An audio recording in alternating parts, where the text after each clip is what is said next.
بسم اللہ الرحمن الرحیم۔ السلام علیکم۔ گلف میں بڑی جنگ کے لیے سٹیج مکمل ہو گیا اور رائٹر اور CNN دونوں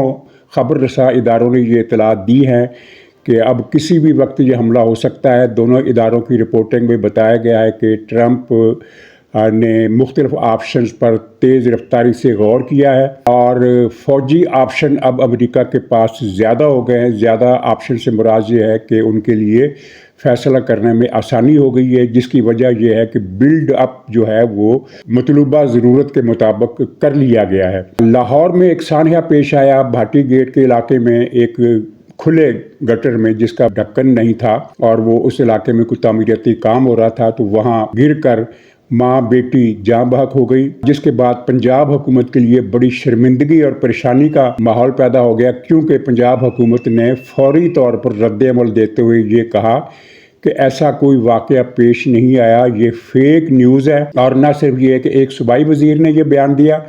بلکہ ڈپٹی اسپیکر نے بھی کئی گھنٹے گزر جانے کے بعد یہی کہا کہ یہ فیک نیوز ہے، جبکہ اس دوران دونوں ماں بچی کی لاشیں نکالی جا چکی تھی۔ تیسرا ایشو، سہیل آفریدی نے کل فیصلہ کن مارکا لڑنا تھا، لیکن وہاں ان کے پاس چند سو سے زیادہ لوگ وہ نہیں کر سکے، اس سے زیادہ حاضری ممکن نہیں ہو سکی اور ان کا جو فیصلہ کن دن تھا وہ ایک روایتی دھرنے میں بدل گیا۔ روایتی دھرنے سے مراد وہ جو علیمہ خانم ہر منگل کو دھرنا دیتی ہیں، تو اسی کو انہوں نے غیر معمولی فیصلہ قرار دے کر وہ بات جو تھی وہیں پہنچا دی جہاں علیمہ خان چھوڑ کر ہر منگل کے دن جاتی ہیں۔ اور پھر عمران خان کی آنکھ کا مسئلہ، جھوٹ کا دھندا بدستور جاری ہے اور بڑی بے شرمی سے جاری ہے، لیکن حیرت کی بات ہے کہ حکومت اس پروپیگنڈا کا جواب نہیں دے سکی، جس کی وجہ حکومت کی اپنی نالائکی بھی ہے۔ اور پھر اسی دوران ایک خبر آئی ہے کہ وزیر داخلہ نے فیصلہ کر لیا ہے کہ جھوٹ بولنے والے یوٹیوبرز اور سوشل میڈیا ایکٹیوسٹ کے خلاف کارروائی کی جائے گی۔ میرا خیال ہے کہ وہ یہ کارروائی نہیں کر سکیں گے، کیونکہ جھوٹ بولنے والے اور PTI کے ان پیشہ ور پروپیگنڈسٹ کو جن طاقتوں کی سرپرستی، حمایت اور تحفظ حاصل ہے وہ محسن نقوی سے زیادہ طاقتور ہیں، اگرچہ کہا جاتا ہے کہ محسن نقوی پاکستان کی تاریخ کے سب سے طاقتور وزیر داخلہ ہے، یہ کہا جاتا ہے، لیکن وہ لوگ ان سے بھی زیادہ طاقتور ہیں۔ اس لیے محسن نقوی صاحب کو اس طرح کے فیصلوں سے گریز کرنا چاہیے، وہ کسی یوٹیوبر کا کچھ نہیں بگاڑ سکیں گے۔ تو آغاز کرتے ہیں گلف کے معاملات سے، جہاں اب واقعتاً جنگ کا ایک سٹیج تیار ہو گیا۔ ایرانی قیادت بھی خوف زدہ ہے اور ان کے جو بیانات آ رہے ہیں وہ اس خوف کی عکاسی کرتے ہیں۔ مثلاً اس طرح کے بیانات دینا کہ اگر امریکہ نے حملہ کیا تو ہم پورے مغربی ایشیا کو آگ لگا دیں گے۔ مغربی ایشیا میں سارا مڈل ایسٹ اور ترکی بھی شامل ہے، تو ظاہر ہے کہ امریکی حملے کی صورت میں مغربی ایشیا کو آگ لگانے کا کوئی لاجک نہیں بنتا، تو پھر یہ بیان سوائے اس کے کہ خوف طاری ہے اور کوئی چیز ظاہر نہیں کرتے۔ صورتحال یہ ہے کہ خمینی صاحب نے 2 مرتبہ اپنا بینکر بدلا ہے اور یعنی انہیں جو رپورٹیں ملتی ہیں وہ اس طرح کی ہوں گی کہ یہاں بھی امریکی بم ہٹ کر سکتے ہیں، تو وہ بدل گئے۔ اس کے علاوہ کچھ اور ایرانی حکام بھی روپوش ہو چکے ہیں اور حکومت جو ہے اس وقت پاسداران انقلاب کی ایک کمیٹی چلا رہی ہے، جس کی نگرانی خامنہئی صاحب کے بڑے بیٹے مجتبیٰ خامنہئی صاحب کر رہے ہیں۔ مجتبیٰ ہے یا کوئی دوسرا نام ہے، ان کے جو بیٹے ہیں وہ ان کی صدارت کر رہے ہیں، لیکن یہ انقلاب پاسداران انقلاب کی جو کمیٹی ہے وہ حکومت چلا رہی ہے۔ اس وقت حکومت چلانے کے لیے کوئی ایک مرکزی شخصیت موجود نہیں ہے، جس طرح کے خامنہئی صاحب تھے، اور خامنہئی صاحب کی طرف سے اب کوئی ہدایت نامہ نہیں آ رہا۔ ادھر بلڈ اپ کی صورت یہ ہے کہ امریکہ کے 10 بڑے جنگی جہاز، امریکہ کا ہر جنگی جہاز جو بیڑا ہوتا ہے وہ بڑا ہی ہوتا ہے، اس کے ساتھ اسٹرائک گروپ کے 3-4 چھوٹے جہاز اور بھی ہوتے ہیں۔ یہ جہاز چھوٹے اس لیے ہوتے ہیں کہ جو بڑا جہاز ہے اس کے مقابلے میں یہ اتنے زیادہ بڑے نہیں ہوتے، لیکن اپنی جگہ یہ بھی بڑے جہاز ہوتے ہیں۔ اور ان جہازوں پر جو سسٹم ہے، بہت سارے لوگ دنیا میں اس بات سے ناواقف ہیں کہ ان جہازوں پر جو آلات نصب ہیں ان میں میزائل اور ڈرون حملے روکنے والے سسٹم کا بھی اضافہ کر دیا گیا ہے، اور اب یہ 10 کے 10 جہاز اس طرح وہاں ہیں کہ اگر ان پر ڈرون یا میزائل حملے ہوتے ہیں تو یہ ان کو روک سکتے ہیں۔ جدید ترین سسٹم جس طرح روس کا ایک سسٹم مشہور ہے SU-300، یہ اس سے بھی زیادہ طاقتور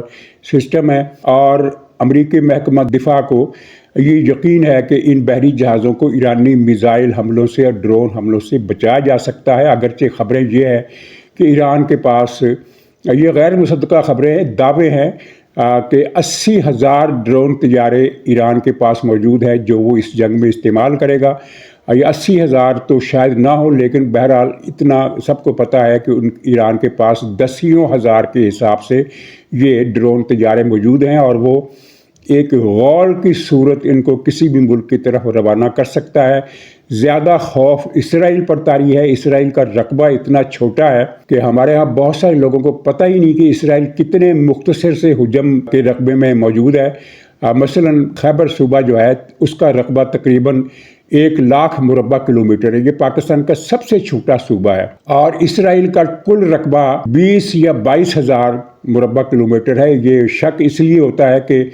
کچھ علاقوں کو اس نے انیکس کر رکھا ہے مغربی کنارے کے، بعض نقشوں میں وہ شامل ہو جاتے ہیں، بعض نقشوں میں وہ شامل نہیں ہوتے، تو یہ 2,000 کلومیٹر کا جو فرق ہے اس لیے ہے۔ تو یعنی خیبر پختونخوا کے رقبے سے 5واں حصہ کم رقبہ اسرائیل کے پاس ہے، اور ایکچولی یہ رقبہ بھی اتنا نہیں ہے کہ اسے اسٹریٹجک ڈیپتھ کا کوئی اشارہ بھی اس میں ڈھونڈا جا سکے۔ اس رقبے کا بھی آدھا حصہ جو صحرائے نقب ہے، جس کو صحرائے نجف بھی کہتے ہیں، وہ آدھے اسرائیل پر پھیلا ہوا ہے، جہاں بہت کم آبادی ہے، برائے نام آبادی ہے، چاہے یہاں ہوائی اڈے موجود ہیں، فوجی ہوائی اڈے، ایلات کی بندرگاہ بھی اسی جنوبی علاقے میں ہے، اور کئی قصبے بھی ہیں، کئی سائنسی مراکز بھی ہیں، لیکن مجموعی طور پر یہاں کی آبادی اسرائیل کی پوری آبادی کا محض 10 یا 15% ہے۔ گویا کہ اسرائیل بیشتر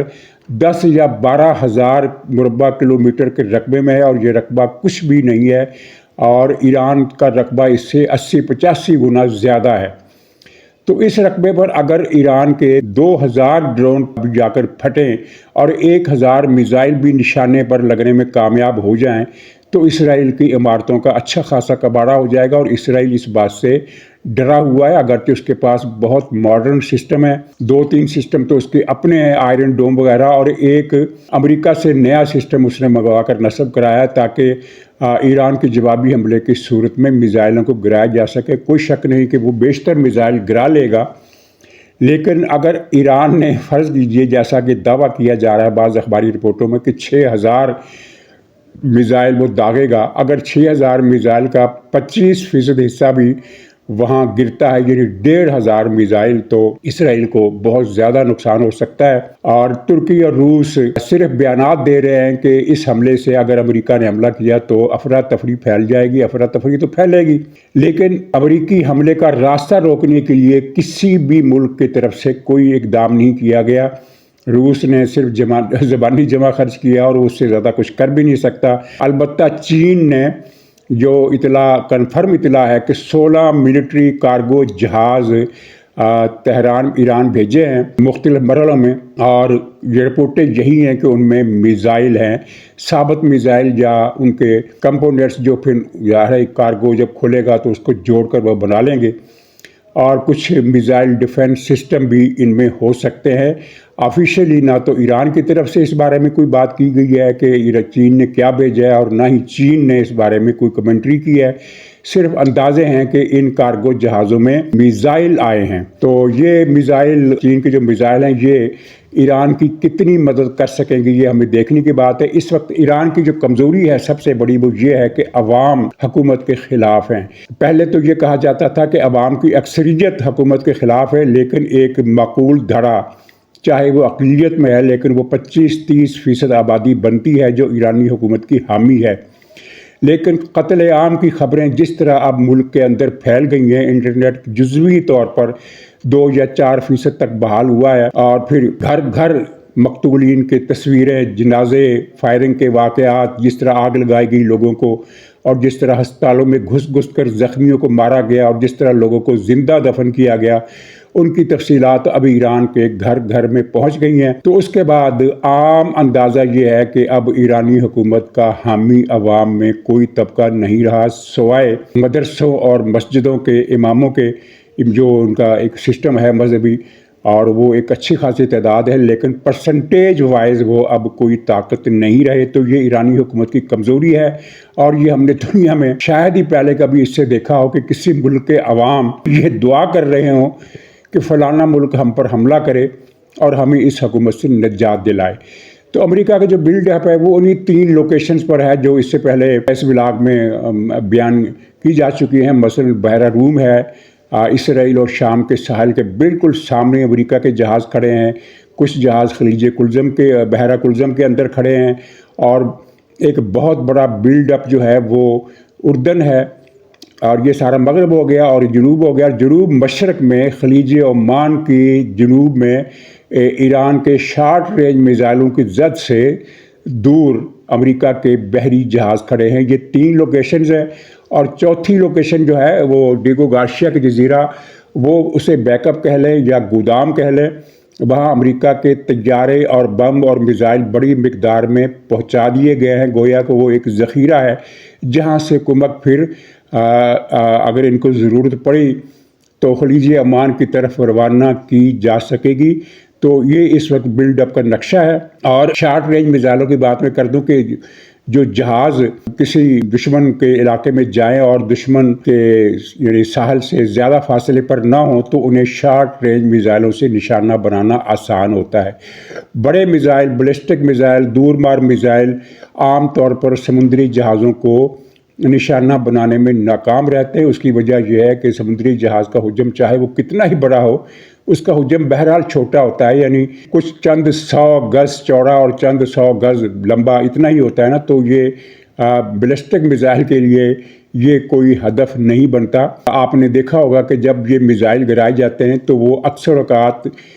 شہر کے اس علاقے میں گرتے ہیں جہاں کوئی فوجی تنصیب نہیں ہوتی، یعنی وہ شہر تک تو پہنچ جاتے ہیں لیکن اس لوکیشن پر نہیں پہنچ پاتے. حملہ آور میزائل کا ٹارگٹ ہوتی ہے اس بلڈنگ پر نہیں گرتے. اسی لیے یہ ڈرون ٹیکنالوجی تیار کی گئی تاکہ ایک پریسیجن کے ساتھ اسی بلڈنگ کو نشانہ بنایا جا سکے جو بلڈنگ گرانی مقصود ہے. بیلسٹک میزائل یہ کام نہیں کر سکتے، یہ تباہی پھیلا سکتے ہیں. یعنی اگر کسی شہر میں گر جائیں حکومت کے دفاتر سے دور، فوج کے دفاتر سے دور، تو شہری آبادی میں جہاں بھی گریں گے تباہی مچے گی. لیکن سمندری جہاز کے ارد گرد تو چاروں طرف سمندر ہوتا ہے، اور سمندری جہاز اتنا چھوٹا ہوتا ہے بیلسٹک میزائلوں کی نشانی کے لیے کہ وہ میزائل آگے چلے جاتے ہیں یا پیچھے رہ جاتے ہیں. تو وہ شارٹ رینج میزائل ہی سمندری جہازوں کو نشانہ بنا سکتا ہے. اور امریکہ نے ایران کے شارٹ رینج میزائلوں کی زد سے باہر خلیج عمان کے جنوب میں کئی 100 کلومیٹر کے فاصلے پر اپنی یہ جہاز پوزیشن میں کیے ہیں. اور یہ 10 جہاز ہیں ٹوٹل جنہوں نے ایران کو 3 طرف سے گھیرے میں لے رکھا ہے. اور اس دوران صدر ٹرمپ جو ہے اس نے کل اور پرسوں یہ تمام آپشنز پر غور کیا، اور اطلاعات یہ ہیں کہ جو آپشن یعنی لاک کیے جا چکے ہیں ان کے مطابق، اور یہ خبر رائٹر نے بھی دی ہے کہ سب سے پرائیورٹی جو ہے وہ اس بات کو ہے کہ ایرانی قیادت کو ہلاک کیا جا سکے، اور اس کے بعد ایرانی افواج، اور اس کے بعد جو تیسرے یا چوتھے نمبر پر ان کے جو ہدف ہو سکتے ہیں، اور ضروری نہیں کہ یہ ہدف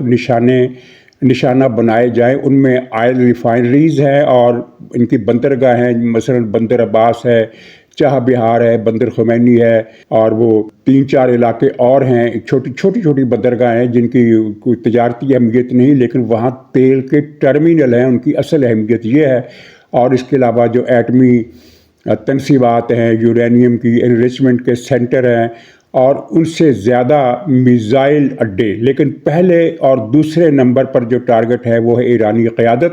اور دوسرے ایرانی سپاہ پاسداران انقلاب، یہ ان کا ٹارگٹ ہے. تو بلڈ اپ مکمل ہو گیا، امریکہ نے فیلڈنگ مکمل کر لی، صدر ٹرمپ نے غور بھی مکمل کر لیا. اور کل کے بیان میں جو انہوں نے کہا تھا کہ اب ٹائم ختم ہو رہا ہے، تو میرا خیال ہے کہ شاید 1 یا 2 دن اور اس معاملے کو دیے جائیں، اس سے زیادہ نہیں. ناظرین، پاکستان میں آتے ہیں. بھاٹی گیٹ میں ایک سانحہ ہوا، اور یہ سانحہ پہلا نہیں تھا. حالیہ دنوں میں پنجاب کے علاقے میاں چنو اور ایک اور علاقے میں 2-3 علاقوں میں گٹر کے اندر بچے گر کر ہلاک ہوئے ہیں. ان کی خبریں دبا دی گئیں، میڈیا پر یہ خبریں نہیں آ سکیں. میڈیا پر خبر نہیں آئی، بلکہ حادثے کی خبر نہیں آئی، بلکہ جو خبر چھپی وہ یہ تھی کہ وزیر اعلیٰ نے فلاں جگہ پر گٹر میں گر کر بچے کی ہلاکت کے واقعے کا نوٹس لے لیا۔ اس صورت میں یہ خبر چھپی، اور یہ خبر دبانے کا طریقہ کوئی اچھا نہیں ہے، کیونکہ اس سے پہلے سندھ میں 2-3 واقعات ایسے ہوئے تو وہاں کی حکومت بہت دباؤ میں آئی، اور اس میں کوئی شک نہیں کہ سندھ کی حکومت خاص طور پر کراچی کی حد تک ایک جان بوجھ کر تباہی کے منصوبے پر عمل کر رہی ہے۔ وہ خیر الگ ایشو ہے۔ تو پنجاب میں یہ واقعات ہوئے تو ان کو اس طرح دبایا گیا جو کہ غلط تھا۔ پھر کل بھاٹی گیٹ میں جو سانحہ پیش آیا اس کو پہلے تو دبانے کی کوشش اس طرح کی گئی کہ فیک نیوز ہے۔ ایسے فیک نیوز کا بیان کیوں دیا گیا؟ وہ جو کمپنی تھی جو وہاں تعمیراتی کام کر رہی تھی، اس نے کسی حفاظتی انتظامات کے بغیر ہی اس مین ہول کو کھلا چھوڑ دیا تھا، اور جب یہ خبر پھیلی تو انہوں نے اس کو چھپا لیا، اور جب وزیروں نے اور وفاقی اپنے صوبائی حکومت کے دوسرے افسروں نے، ذمہ داروں نے ان سے رابطہ کیا تو انہوں نے کہا کہ ہم گارنٹی دیتے ہیں کہ یہ فیک نیوز ہے۔ ان کے اس بیان پر اعتبار کر کے وزیر نے پہلے بیان دیا، پھر ڈپٹی اسپیکر نے بیان دیا، اور جب یہ بیان نشر ہو رہے تھے تو ٹی وی پر خبریں چل رہی تھی کہ ماں کی لاش برآمد ہو گئی، اس کے کچھ گھنٹے کے بعد چھوٹی بچی کی لاش بھی برآمد ہو گئی۔ دردناک سانحہ تھا، لیکن اس پر پنجاب حکومت کو بہت زیادہ شرمندگی اور خفت کا سامنا کرنا پڑا، اور اس پر ہر طرف سے تنقید ہوئی، اور جو گڈ ول ان کی تھی پنجاب حکومت کی تھوڑی بہت، وہ بری طرح ڈیمیج ہوئی۔ اور اس سے مجھے یہ لگتا ہے کہ حکومت جو لوگ چلاتے ہیں ان کے اندر ایک چھٹی حس ہوتی ہے، جس طرح پولیس والوں کے اندر ایک چھٹی حس ہوتی ہے، وہ دیکھ کر ہی اکثر اوقات معلوم کر لیتے ہیں کہ یہ شخص جس پر الزام لگایا گیا ہے یہ مجرم ہے یا بے گناہ ہے۔ اسی طرح حکمرانوں کے اندر بھی ایک چھٹی حس ہوتی ہے جو تربیت یافتہ سیاستدانوں کا ایک ٹریٹ بن جاتا ہے کہ یہ بات سچ ہے یا غلط ہے۔ تو لیکن جہاں وہ چیز نظر نہیں آئی، کمپنی نے جو بیان دیا حکومت کو، حکومت نے اس پر فوراً اعتبار کر لیا، اور یہ بڑی تشویشناک بات ہے کہ اس کا مطلب یہ ہے کہ موجودہ پنجاب حکومت کو جو چاہے ادارہ بے وقوف بنا سکتا ہے۔ تو اب خیر وزیر اعلیٰ نے نوٹس لیا ہے سنجیدگی سے، اور تھریٹ بھی کیا ہے مجرموں کو، اور 3-4 افسر گرفتار بھی کر لیے ہیں، اور یہ گرفتاری کا جو اس کا فائدہ کوئی نہیں ہوتا، کیونکہ یہ گرفتاری بلا جواز ہوتی ہے، یا تو آپ کے پاس ثبوت ہوں کہ یہ افراد جو ہیں مجرم ہیں، اس سے پہلے ہی گرفتار کر کے انہیں مجرم ڈکلیئر کر دینا یہ بھی غیر سیاسی اور غیر سنجیدہ عمل ہے۔ ناظرین، سہیل آفریدی کل بڑے دھوم دھام سے اڈیالہ پہنچے، اور یہ اعلانات ہوئے پی ٹی آئی کے سوشل میڈیا پر ہر طرف کہ آج فیصلہ کن دن ہے، آج بہت بڑا اعلان اور بہت بڑا فیصلہ متوقع ہے۔ لیکن وہاں کتنے لوگ آئے؟ چند سو کی جو گنتی علیمہ خان کے دور کے دھرنے میں ہوتی ہے اس سے بھی کم لوگ آئے، اور جس کی وجہ سے پھر نہ کوئی فیصلہ کن اعلان ہو سکا، نہ کوئی انقلابی پروگرام جاری کیا جا سکا، بلکہ یہ ہوا کہ جس طرح علیمہ خان منگل کے منگل دھرنے پر بیٹھ جاتی ہیں، سہیل آفریدی بھی دھرنے پر بیٹھ گئے، کچھ حکومت کے خلاف تیز باتیں ضرور کی، لیکن وہ جو کارکن جو یہ سوچ کر ٹی ویز کی اپنے سوشل میڈیا کے ساتھ جڑے بیٹھے تھے کہ اب پتہ نہیں کون سا انقلابی اعلان ہونے والا ہے، وہ اس میں مایوس سے ان کو کچھ نہیں ملا، کوئی چیز سامنے نہیں آ سکی۔ دراصل ان کو یہ بات ہضم کرنے میں بڑی مشکل پیش آ رہی ہے کہ اب عوام ان کے ساتھ نہیں ہے۔ وہ فارم 47 اور فلانا اور 90% مقبولیت جو ایک بیانیہ گھڑا گیا تھا، وہ اسی بیانیے کا ڈھول پیٹ رہے ہیں، حالانکہ یہ ڈھول پھٹ چکا ہے، اور ایک مرتبہ نہیں بار بار پھٹ چکا ہے۔ آخر سے پہلے عمران خان کی آنکھ کا مسئلہ، اب یہ ساری پوزیشن کلیئر ہو گئی ہے کہ عمران خان کو پیمز لے جایا گیا تھا، اور ان کی آنکھ کا معائنہ کیا گیا تھا، کچھ ٹیسٹ کیے گئے تھے، اور کوئی انجیکشن نہیں لگا، نہ کوئی آپریشن ہوا۔ لیکن یہ جھوٹ کا دھندا کرنے والے پی ٹی آئی کے سوشل میڈیا جتنے بھی ولاگر ہیں، اور جتنے بھی ان کے جو بھی ان کے اس پاس ذمہ داریاں، ان میں ایک ہی بات کیے جا رہے ہیں کہ عمران خان کی آنکھ کی حالت نازک ہے، 2 آپریشن کیے گئے، 3 آپریشن کیے گئے، 2 ٹیکے لگائے گئے، کوئی کہتا ہے 1 ٹیکہ لگایا گیا، 3 ٹیکے ابھی لگنے ہیں، یا 2 ٹیکے ابھی لگنے ہیں۔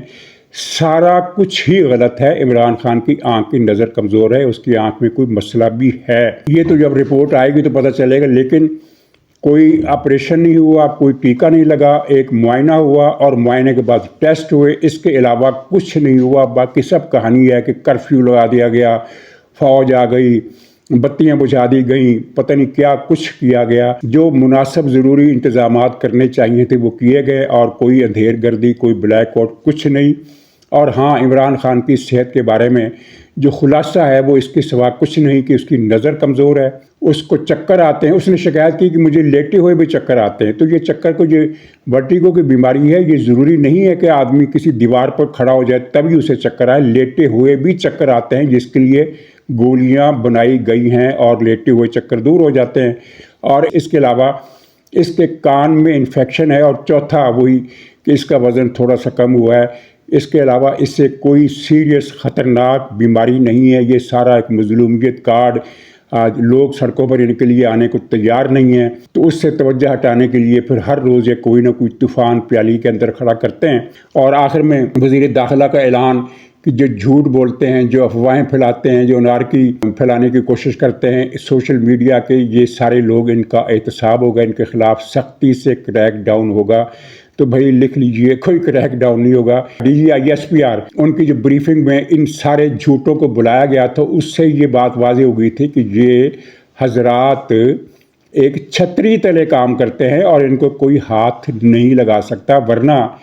کسی بھی ملک میں اگر کوئی آدمی یوٹیوب چینل چھوڑیں، کسی کارنر میٹنگ میں 50 آدمیوں کے سامنے یہ بات کرے کہ